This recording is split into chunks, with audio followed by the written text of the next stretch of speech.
going to be doing my first game review today, and that is of DmC. Anyone who knows me knows that I really enjoy this game, and I've been waiting since the first trailer for it, but I promise this review will not be biased in any way. I actually have some bones to pick with this game as well. So I'm going to go ahead and get into it. Start with the pros, and then I'm going to do the cons at the end.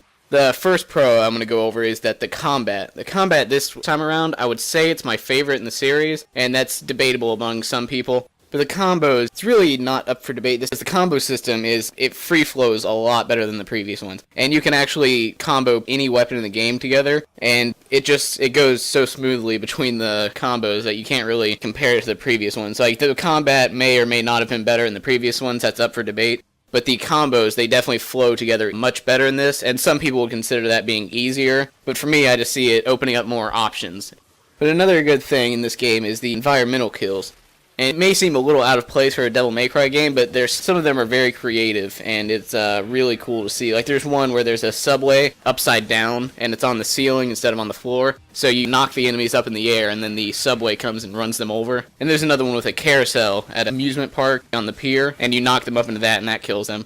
And then there are some other less creative ones where you just throw them off the edge, but they're all pretty nicely implemented. Another good thing about this game is the story. In my opinion, I would say it is the best story in the Devil May Cry universe, and a lot of people will agree with that since these stories in previous ones weren't exactly a story, and some people actually kind of like that just because of how out there and crazy the stories were before, but I like the narrative take they took on this one. It's a little darker, and by a little I mean it's a lot darker than the previous ones, and they touch on some pretty dark and heavy themes here. But the acting and all of that, it's so much better than them before. The characters are likable, in my opinion. Some people, they don't like the new Dante, but personally I think he's a really good character. He might not be as good as the old Dante in certain aspects, but I think as a believable character, he stands above the old Dante. He may not have as many over-the-top action moments as he did before, but they took more of a realistic look on this one, so there's going to be less of the over-the-top action, which I kind of missed a little bit. I liked all the stuff like Dante riding a motorcycle up, I can't think of the name of the tower, it's Tennemagru or something like that, or when he was riding the missile. There's none of that in this game, so that's something that's a little missed. Another good thing is the length. It has 20 missions just like before in most of the DMCs. However, a few missions, like 3 or 4, those could have been mashed together. So I think they spread it out just to have 20 missions, because there are some of them. There's one mission in particular where you can complete it in 2 minutes, and it has optional fighting in it. There's only 2 waves of enemies, and you can fight them if you want to, or if you don't, you can just run right past them. And it's mainly just a platforming level. And then there's one before that where, before you get the Angel Dash, it'll take you about 5 minutes to complete, but after you have the Angel Dash, if you replay it, you can complete it in about a minute or less. So there are some missions that could have been longer, but I think were stretched out to give it the 20 missions. Regardless, it does have a good length. It has 8 to 10 hours, depending on how good you are. I beat it in 8 hours on Nephilim, and I've beaten every other DMC game on all the difficulties, so that's not really a good comparison. Another good thing is the variety of weapons. Something that in the other games, I was just using Rebellion and Ebony and Ivory with Dante and all the other ones because there's really no other weapon that I could get around and like. But in this one, all of the weapons really, they serve a purpose. And for me, I usually switch between Rebellion, Osiris, and Eric's, which is a good variety of attacks between the quick attacks and powerful attacks with the Erics. And the reason I like the Erics above the Arbiter is the fact that it's stronger. Well, it's not, I don't think it's stronger than the Arbiter, but it has about the same strength, and it's faster. And it's better for combos, so that's why I use that. And there's also the Aquila, which is the other angel weapon, which can be used for attacking at long range or pulling them in. And there's a tornado attack where you just spin around and Tasmanian Devil everyone. So they're all pretty varied, and you'll definitely be switching between them. And the guns this time around, I've been switching between 2 because there are certain enemies that get affected by, let's say, Revenant than they would with Ebony and Ivory. Like the Harpies, for instance, you can shoot them with Revenant and it clips their wings to where they can't fly anymore. So there's stuff like that that makes you want to switch between the weapons. On the subject of new Dante, I would say that I like him better than the previous Dante simply because he's more relatable in this one, and he seems more like a real person, whereas the old Dante was just an over-the-top anime-style character, which is what he was meant to be. So it's not like he was bad in that atmosphere, but I like the new Dante more for the fact that in this situation, he acts like you normally would.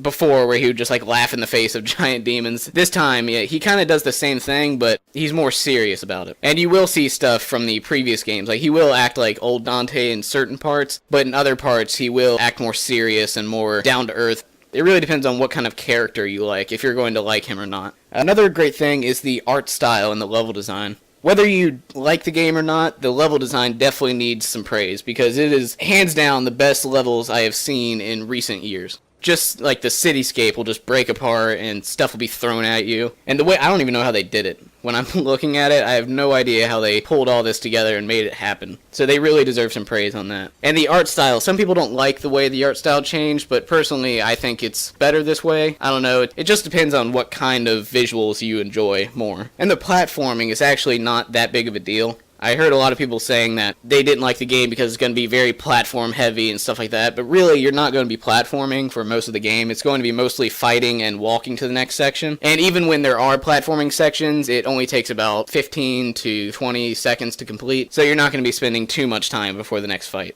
The difficulty levels this time around, some people may say that the game is too easy, but the whole point here was to make this game more accessible to new players and invite them into the previous games that normally wouldn't allow a new player to just pick up the game and immediately start being good at it. This one has, I think, 7 difficulties. It has Human, Devil Hunter, Nephilim, Son of Sparta, Dante Must Die, Heaven or Hell, and Hell or Hell mode, which I have beaten it on Nephilim and up on all of the difficulties, and they do offer a lot of challenge. I haven't even tried Human or Devil Hunter, since Nephilim, for me personally, was a bit too easy. I didn't think it would be very fun to go back and play the first two, since I'm not new to the series, and that's really what those difficulty levels are made for people who are completely new.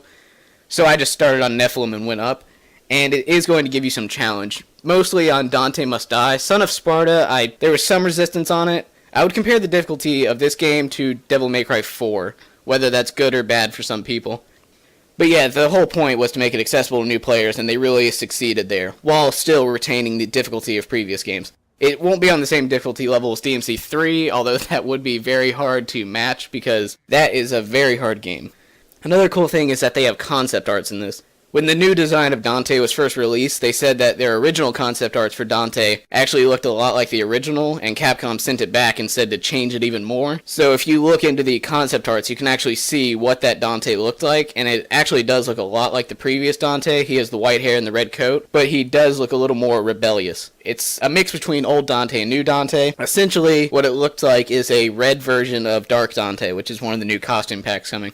Now for the cons in the game. There aren't very many, in my opinion, but they do hold the game back from getting a 10, which I would have given if they did not have these in the game. So to start with is the color-coded enemies, which a lot of people didn't like, and I am definitely one of those. I wouldn't be as disappointed with them if they weren't very frequent, but you'll fight at least 5 or 6 color-coded enemies in most levels, and it's not too much of an issue for me that they're too hard or they're too simplistic. But the problem that I have with them is that you have 5 melee weapons to use on them, and actually you have 8 weapons in total. You can only use 2 of those 8 weapons on these color-coded demons. You can't even use your guns on them at all. So if it's a demon weapon, you can only use Eric's and the Arbiter, and that's it. What the big problem is there is that you can't really switch up combos too much, which means your style rating will not go up very high from fighting them, and I feel that it limits everything to have the color-coded enemies in there. It would really be best to have them out of the game, and that's why the game, personally, I find it most enjoyable on Nephilim, because the color-coded enemies are almost non-existent on that mode. If you play the game on Human or Devil Hunter, I don't think you fight them at all. I'm not sure, I haven't played it. But yeah, that is the one issue that I hold the most of this game. If they took the color-coded enemies out, I would be completely fine. Another thing, for me, the boss fights are too easy. The first few times fighting them, they are pretty difficult, but after you get their patterns down, they're pretty easy to kill. Especially Mundus at the end of the game. He's actually surprisingly the easiest boss in my opinion, other than Bob Barbas, who is another pretty easy one. The way you defeat Mundus is you attack both of his hands, which don't have very much health to begin with.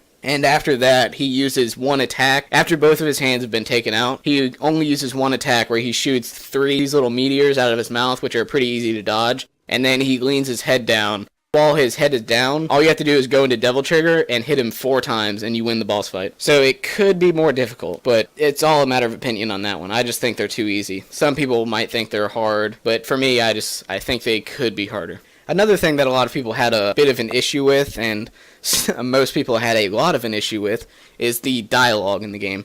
Personally, I think most of the dialogue is fine, and it's actually very realistic, and it fits the situation, but some of the dialogue could be better.